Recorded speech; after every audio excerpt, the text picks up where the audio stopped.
Olá pessoal, sejam todos muito bem-vindos a mais uma aula Premium simulado comentado do preparatório Radiologia em Casa.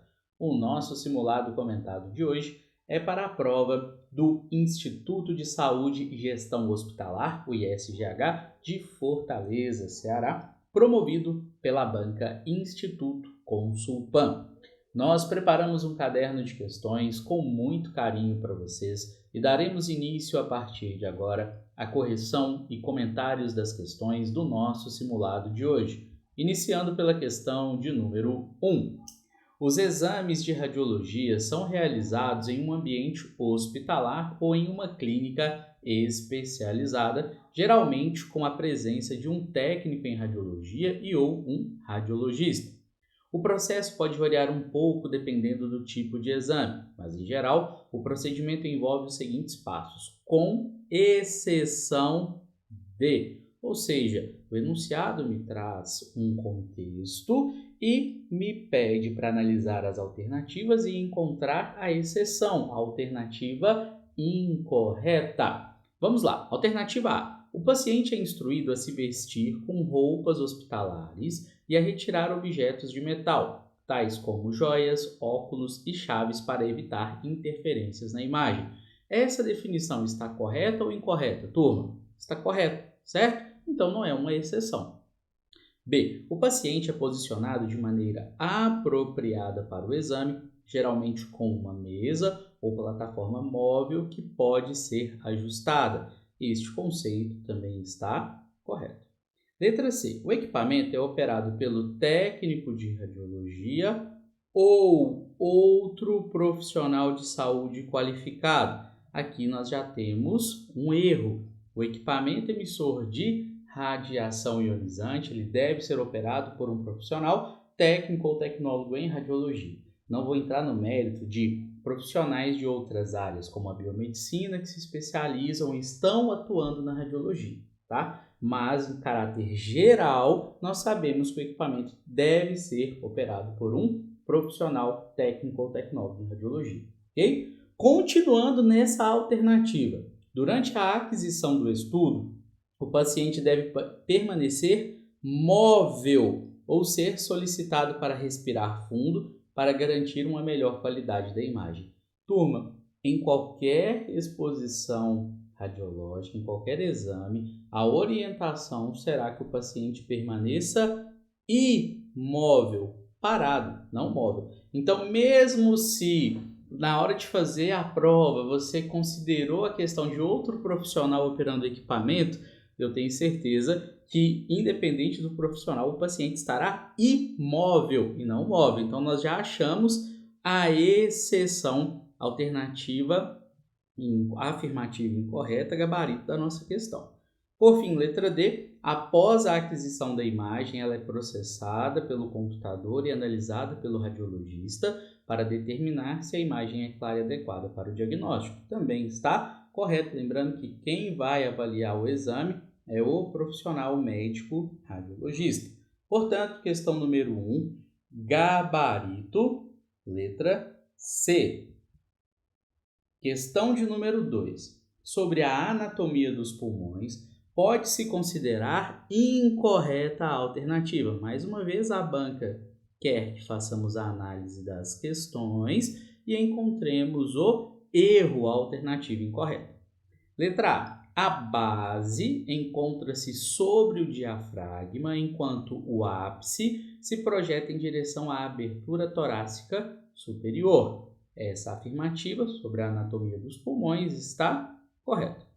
B. O hilo pulmonar é uma passagem para a artéria pulmonar, duas veias pulmonares e o brônquio principal, além de nervos e vasos linfáticos. Essa afirmativa também está correta.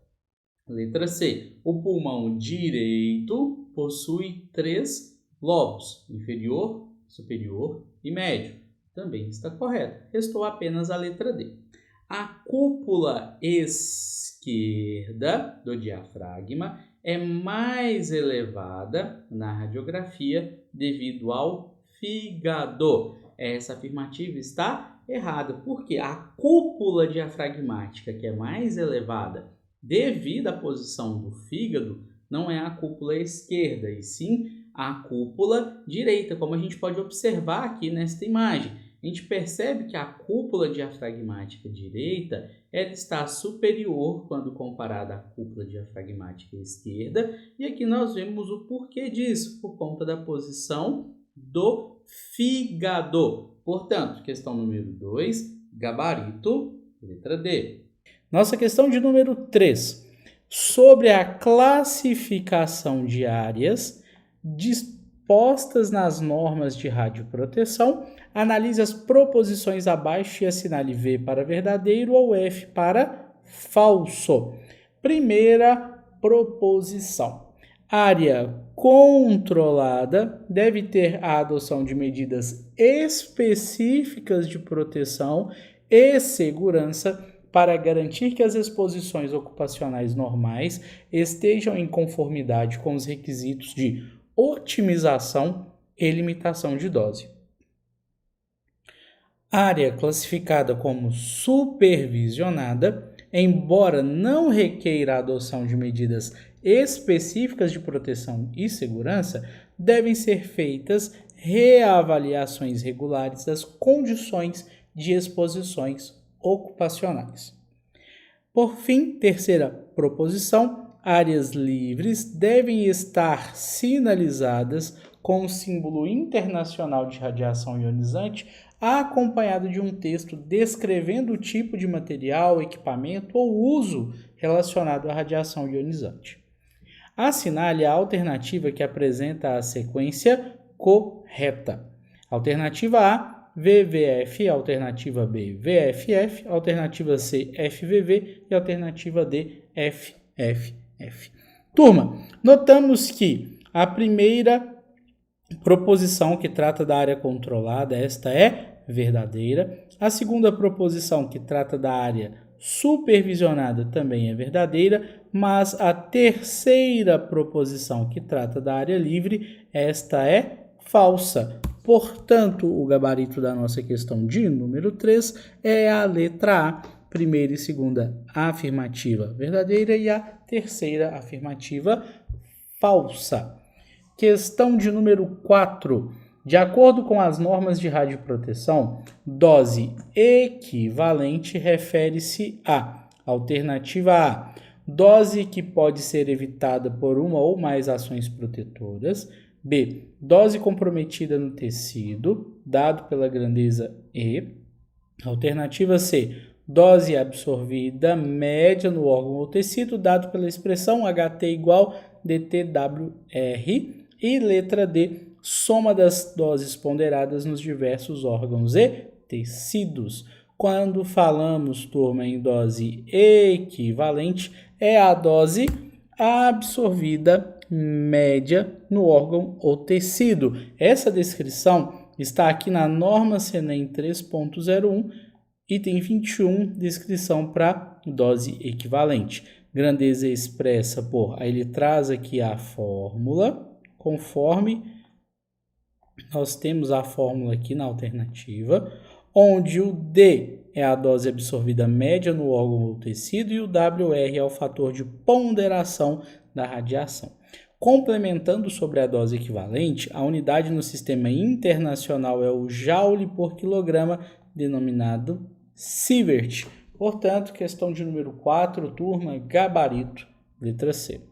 Questão número 5. A radiografia da patela permite avaliar a patela que se articula com o fêmur e protege a superfície da articulação do joelho.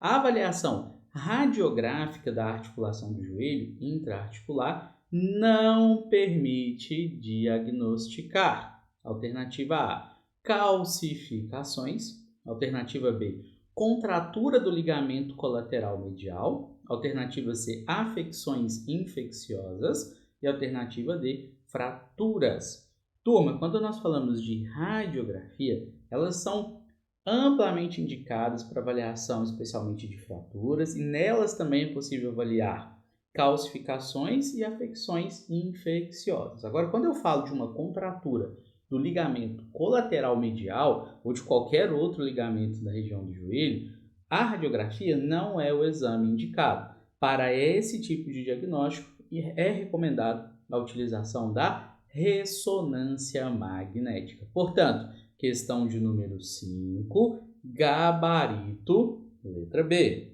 Questão de número 6. Analise a imagem abaixo para responder as questões 6 e 7. Aqui nós temos uma imagem tomográfica, uma angiotomografia, avaliação de TEP, tromboembolismo pulmonar. Então, é uma imagem em corte axial. Observe que nessa imagem nós temos algumas setas assinalando estruturas na região de pulmão direito e pulmão esquerdo. A questão de número 6 traz a seguinte questão. A imagem mostra uma angiotomografia pulmonar espiral em multidetector, utilizada para o diagnóstico de TEP. As setas indicadas representam, respectivamente, alternativa A, artérias do lobo médio e lobos inferiores, B, veias cavas inferiores e superiores, C, artérias dos lobos superiores e lobo médio, e D, veias pulmonares superiores e inferiores. Turma, aqui nós estamos vendo então uma angiotomografia e as setas estão direcionadas às artérias. Observando aqui no pulmão direito, nós temos as setas apontando para artérias no lobo médio do pulmão direito e aqui nós temos seta apontando para a artéria no lobo inferior do pulmão esquerdo. Portanto, questão de número 6, gabarito letra A. Eu trouxe aqui a mesma imagem do artigo que foi referenciado aqui, diagnóstico por imagem do TEP agudo, CL 2004. Observe que figura 1, TEP agudo em paciente do sexo feminino, 46 anos, TC espiral em multidetector, revela falhas de enchimento parcial nas artérias do lobo médio e lobos inferiores. Artérias do lobo médio e lobos inferiores, pulmão direito, pulmão esquerdo. Questão número 6, gabarito, letra A. Questão de número 7. De acordo com a imagem, é correto afirmar que, alternativa A, mostra com clareza o enchimento total dos lobos com meio de contraste. B, denota a obstrução total central e periférico do lúmen. Alternativa C, apresenta extravasamento de meio de contraste em porção proximal do vaso em fase arterial. E letra D, demonstra a falha no enchimento parcial central ou periférico, circundado por um pequeno halo de contraste. Questão número 7, turma, gabarito letra D, conforme vemos na imagem também na descrição, revela falhas de enchimento parcial nas artérias do lobo médio e lobos inferiores. Questão número 7, gabarito, letra D. Questão de número 8. Sobre os fatores de exposição da imagem, assinale a alternativa correta. Alternativa A, tempo de exposição, ms, controla a quantidade de raios-x produzidos. B, miliamperagem, MA, tem por finalidade controlar o poder de penetração dos raios-x. Letra C, miliamperagem MA, controla a duração da exposição. E letra D, quilovoltagem kV, é o responsável por controlar a energia do feixe de raios-x. Turma, o tempo de exposição, que é denominado apenas S, não MS, conforme colocado na letra A, ele controla a duração da exposição. A miliamperagem, o MA, esse sim controla a quantidade de raios-x produzidos. Já a quilovoltagem, ela é responsável por controlar a energia ou poder de penetração do feixe de raios-x. Portanto, questão número 8, gabarito letra D, lembrando que a quilovoltagem está diretamente relacionado ao poder de penetração, ou seja, a energia do feixe de raios-x e, consequentemente, a qualidade do feixe de radiação. Vale ressaltar que a quilovoltagem, kV, é o fator primário que determina o contraste na imagem radiográfica. Questão número 8, gabarito letra D. Questão de número 9. Analise a imagem abaixo para responder as questões 9 e 10. Aqui nós temos uma imagem ilustrativa do símbolo do membro superior, formado por escápula, clavícula e parte proximal do húmero. Assinale a alternativa que apresenta, respectivamente, as regiões anatômicas indicadas pelas setas. 1. Tubérculo maior. 2. Fossa subescapular. 3. Tuberosidade deltoide. Letra B. 1. Colo anatômico. 2. Fossa subescapular. 3. Face anteromedial. C. 1. Colo cirúrgico. 2. Ângulo inferior. 3. Crista do tubérculo menor. E letra D. 1. Tubérculo maior. 2. Ângulo inferior. E 3. Face anteromedial. Turma, começando pelo número 1, nós vemos que ele está bem assinalado aqui, próximo à região da cabeça do húmero, e nós temos aqui o tubérculo maior.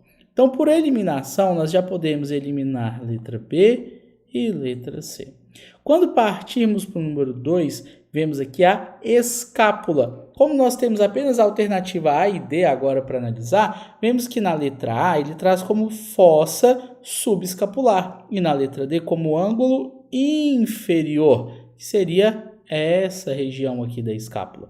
Portanto, apenas analisando as duas primeiras imagens, nós já temos o gabarito da nossa questão, que é a letra A. O número 1 representa o tubérculo maior, o número 2 a fossa subescapular e o número 3 a tuberosidade deltoide. Portanto, questão número 9, gabarito, letra A. Questão número 10. Assinale a alternativa que apresenta apenas articulações envolvidas no cíngulo do membro superior. Alternativa A, externo-clavicular, acrômio-clavicular, articulação do ombro e sacroiliacas. Alternativa B, externo-clavicular e acrômio-clavicular. Alternativa C, externo-clavicular, acrômio-clavicular e sacroiliacas. E letra D, externo-clavicular, acrômio-clavicular e articulação do ombro. E o gabarito da nossa questão número 10, de fato, é a letra D. Aqui eu trouxe uma imagem do Bontrager, oitava edição, onde apresenta-se as articulações do cíngulo do membro superior. Nós temos a articulação externo-clavicular, onde temos articulando aqui o osso externo e a clavícula. Nós temos a articulação acrômio-clavicular, onde temos mais uma vez a clavícula e agora articulando-se a escápula. E por fim nós temos a articulação do ombro, entre a escápula e o húmero. Essa articulação também pode ser denominada como articulação escápulo-humeral ou gleno-humeral. Questão de número 10, gabarito, letra D. Questão de número 11. A exposição normal dos indivíduos deve ser registrada de tal modo que nem a dose efetiva, nem a dose equivalente nos órgãos ou tecidos de interesse causadas pela possível combinação de exposições originadas por práticas autorizadas excedam o limite de dose especificado, salvo em circunstâncias especiais autorizadas pela CNEM. A dose efetiva de corpo inteiro para o indivíduo ocupacionalmente exposto não deve ultrapassar, ou seja, o limite. Alternativa A, 5 mSv, alternativa B, 20 mSv, alternativa C, 50 mSv e alternativa D, 500 mSv. Turma, eu sempre venho batendo nesta tecla. A norma foi atualizada em 2024, norma CNEM 3.01, e ela determina, a gente vai lá no quadro que traz os limites de doses anuais, ela determina que dose efetiva para corpo inteiro e dose equivalente para o cristalino, o valor de 20 mSv. E aí vocês observam que tem essa legenda aqui, ó, letra B, direciona para essa legenda aqui, ó, letra B.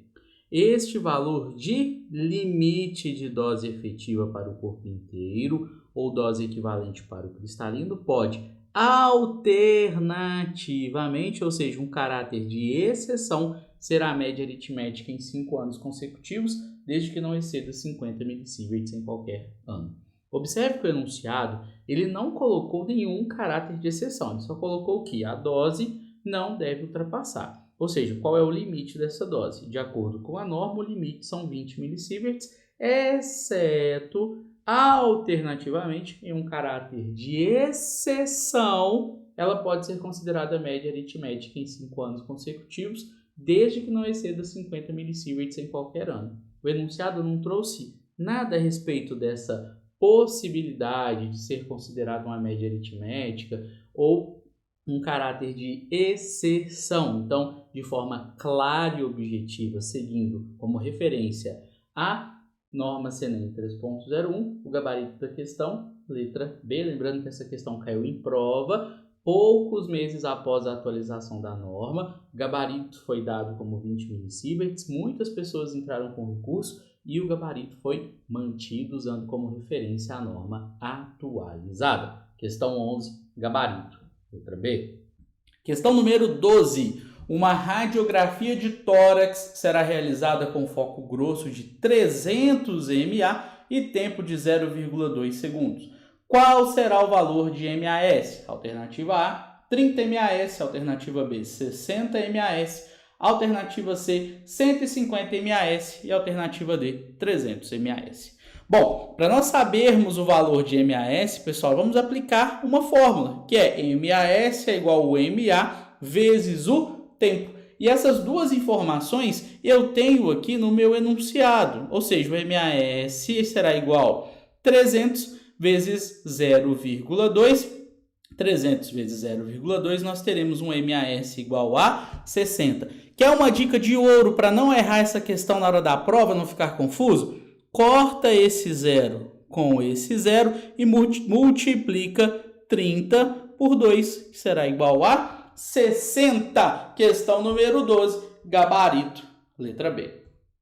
Questão número 13. A maior parte da energia do feixe de elétrons é convertida em calor, sendo menos de 1% convertida em raios X. Por isso é importante dispor de grande área focal, que permita a dispersão desse calor antes de danificar o alvo de tungstênio. Porém, isso conflita com a necessidade de um pequeno tamanho de ponto focal, que forneceria maior nitidez, detalhes das imagens produzidas. Dessa forma, para minimizar esse conflito, foi desenvolvida uma teoria em que há uma inclinação, em média de 20 graus, da área focal, podendo variar ali de 6 a 20 graus, dependendo do fabricante. Marque a alternativa com o nome dessa teoria ou efeito. Alternativa A, efeito Benson. Alternativa B, teoria de Down. Alternativa C, efeito Breton. E alternativa D, teoria da frenagem. Turma, é importante a gente entender que quanto menor for a área focal, menor será a formação de penumbra, ou seja, melhor será a qualidade da imagem. Por outro lado, quanto menor for a área focal, maior será a concentração de calor. Lembrando que na emissão termiônica ali no equipamento de raio-x, nós teremos aproximadamente 99% de calor e aproximadamente 1% de raio-x. Ou seja, quanto menor a área focal, maior a concentração desse calor, o que vai diminuir a vida útil do equipamento. Então, essa inclinação da área focal, conforme o próprio enunciado disse, ali que em média é de 20 graus, mas pode variar de um fabricante para outro, essa inclinação em relação ao plano vertical, qual que é o objetivo dela? Proporcionar uma área focal efetiva menor que a área focal real. E a esse efeito nós chamamos de princípio do foco linear ou efeito Benson. Portanto, questão de número 13, gabarito, letra A. Questão de número 14. Analise as proposições e coloque V para as verdadeiras e F para as falsas. Primeira afirmativa. A radiação de frenamento ocorre com pouca frequência na formação do feixe de raios-x na radiologia convencional.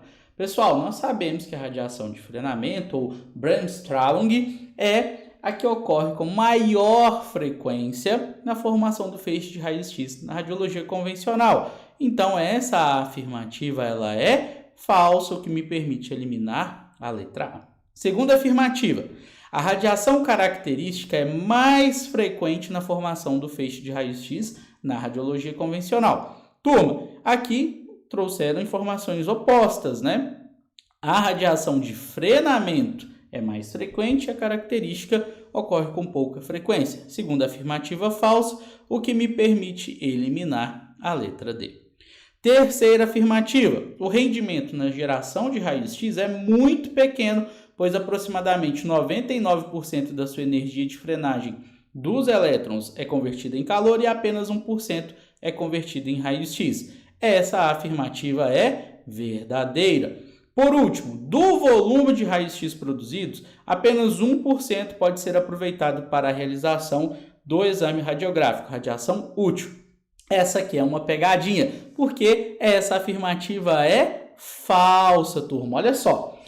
O rendimento na geração dos raios-x ele é pequeno, porque aproximadamente 99% da energia é convertida em calor e 1% é convertido em raios-x. Desse 1%, o que nós chamamos de feixe útil de radiação corresponde a 10% desse montante, porque eu tenho radiação de fuga e tenho também a radiação de baixa energia, que tende a ser absorvida ali pelo filtro de alumínio. Então, a radiação útil corresponde a 10% desse 1% de raios-x total. Sendo assim, questão de número 14, gabarito, letra C.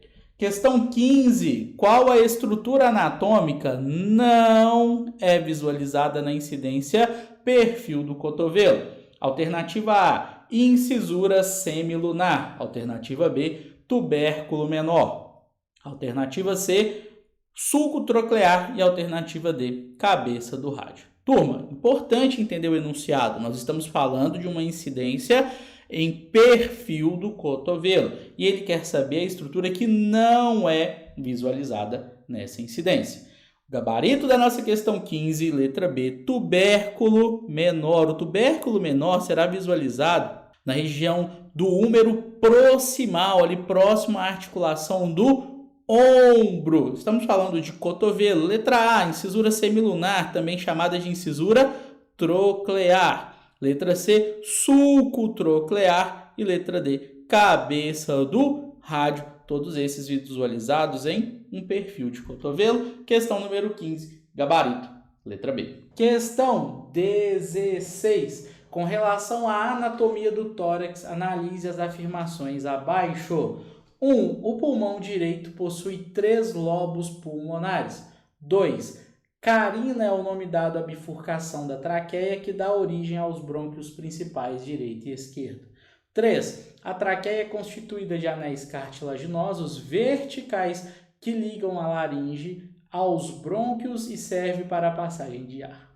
Turma, nossa questão de número 3 traz como gabarito a letra A. Os itens 1 e 2 estão corretos, o item 3 está errado, ao afirmar que a traqueia é constituída de anéis cartilaginosos verticais. Os anéis cartilaginosos ou a cartilagem da traqueia, eles estão em posição horizontal e não vertical. Portanto, questão de número 16, gabarito, letra A. Questão 17. Na angiotomografia cervical, a fase arterial geralmente é obtida através do rastreamento automático de contraste nas alternativa A, carótidas, alternativa B, subclávias, alternativa C, jugulares e alternativa D, tireocervicais. Tendo como referência, turma, o protocolo de tomografia computadorizada do CBR, Colégio Brasileiro de Radiologia, o gabarito da nossa questão 17 é a letra A. A gente observa aqui, que no protocolo de Angiotomografia cervical, na fase arterial, geralmente é obtida através de rastreamento automático de contraste nas carótidas. Portanto, questão 17, gabarito, letra A. Questão 18. Considere que um paciente de 61 anos com dor no quadril, após queda, realizou o exame para elucidação diagnóstica, demonstrado na imagem abaixo. De acordo com a imagem, o exame realizado, o plano e a sequência são respectivamente: alternativa A, ressonância magnética sagital T1, alternativa B, angiorressonância magnética sagital T2, alternativa C, ressonância magnética coronal T1 e alternativa D, angiorressonância magnética coronal STIR. Turma, a gente tendo o conhecimento básico da anatomia seccional, ao ponto de perceber e identificar que essa imagem está em coronal, já nos permite eliminar letra A e letra B. Tendo um básico conhecimento de imagem, nitidamente vemos que não se trata de uma angiorressonância, e apenas de uma ressonância magnética. Tendo este conhecimento básico, a gente gabarita a nossa questão 18, que de fato é a letra C. É um exame de ressonância magnética em corte coronal, tendo a sequência T1, questão 18, gabarito, letra C. Questão 19. O exame contrastado, que tem como objetivo a opacificação das vias urinárias superiores através de uma punção direta do rim, no qual normalmente são realizadas incidências panorâmicas do abdômen e decúbito ventral em póstero anterior, ou seja, PA, é denominado alternativa A, urografia excretora, alternativa B, uretrocistografia, alternativa C, pielografia retrógrada e alternativa D, pielografia anterógrada. Turma, vamos começar analisando cada uma das alternativas que a questão nos trouxe, iniciando pela urografia excretora. A urografia excretora, também é chamada de pielografia intravenosa, é um exame contrastado das vias urinárias superiores, mas o contraste ele é administrado por via intravenosa e não por punção direta no rim. Portanto, a letra A não se enquadra com o nosso enunciado, que pede um exame contrastado, que a avaliação será as vias urinárias superiores através de uma punção direta no rim. Letra B, uretrocistografia. A uretrocistografia ela é um exame utilizado para avaliar a uretra e a bexiga urinária, geralmente utilizando o contraste instilado diretamente na bexiga através da uretra, ou seja, não envolve punção direta do rim e também não avalia as vias urinárias superiores. Portanto, letra B, descartada. Letra C, pielografia retrógrada. A pielografia retrógrada é um exame em que o contraste é injetado diretamente nos ureteres e rins através da bexiga urinária por meio de um citoscópio, ou seja, não envolve punção direta no rim. Portanto, letra C também descartada. Restou apenas a alternativa da letra D como gabarito da nossa questão, a pielografia anterógrada, também conhecida como pielografia percutânea, que é um exame que envolve a punção direta do rim para injeção de contraste, e este contraste permite a visualização das vias urinárias superiores, incluindo os cálices renais, a pelve renal, os ureteres e a bexiga. Portanto, questão 19, gabarito, letra D. E para fecharmos com chave de ouro, nossa questão de número 20, sobre regras de sinalização para proteção contra radiações ionizantes, assinale a alternativa correta. Alternativa A. Quando a luz vermelha estiver acesa, a entrada é permitida conforme sinalização luminosa acima da face externa da porta de acesso ao ambiente visado para prevenir exposição. De cara, na letra A, nós já vemos aqui o erro, na letra A, quando diz que a entrada é permitida. Letra B. Salas de raio-x devem dispor de sinalização de proteção radiológica que permite a permanência de acompanhantes na sala durante o exame a ser reforçada por orientação dos técnicos responsáveis. Turma, também está incorreto. Por quê? Porque, na verdade, não é permitida a permanência de acompanhantes na sala, salvo em casos excepcionais, onde é estritamente necessário. Letra C. É permitida a permanência de acompanhantes na sala durante o exame, também quando necessário e autorizado. Mais uma vez aqui a afirmativa incorreta. Então, qual que é o gabarito da questão, professor? Quando estritamente necessária a permanência do acompanhante na sala de raio-x, ele deve estar utilizando corretamente a vestimenta plumbífera para sua própria proteção. Lá no artigo 53 da RDC 611, nós temos as seguintes informações. Na sala de exames e nas portas de acesso deve constar em lugar visível quadro com as seguintes orientações de proteção radiológica. 1. Paciente exija e use corretamente vestimenta plumbífera para sua proteção durante o procedimento radiológico. Não é permitida a permanência de acompanhantes na sala durante o procedimento radiológico, salvo quando estritamente necessário e autorizado. E, por último, acompanhante, quando houver necessidade de contenção de paciente, exija e use corretamente vestimenta plumbífera para sua proteção.